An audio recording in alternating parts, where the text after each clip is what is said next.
کتب التلمیذ المکتوب، ترجمهش دانشجو مکتوب را نوشت یا دانشجو مکتوب نوشت. می شود بگیم دانشجو مکتوب نوشت، می شود بگیم که دانشجو مکتوب را نوشت. هر دوشم با تاجیکی ترجمه درست و سالم می باشد.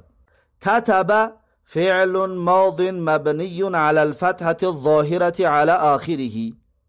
التلميذ فاعل مرفوع وعلامة رفعه الضمة الظاهرة على آخره.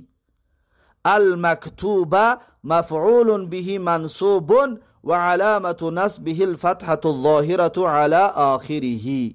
دقت دادید چقدر جمله اعرابش آسان. پس کتب التلمیذ المکتوبه، این جمله فعلی بوده است، زیرا که از فعل و فاعل و مفعول به عبارت است، و کتبه همچنین فعل متعدی بوده است، زیرا اینکه این مفعول به گرفته است. پس کتبه فعل متعدی بوده است.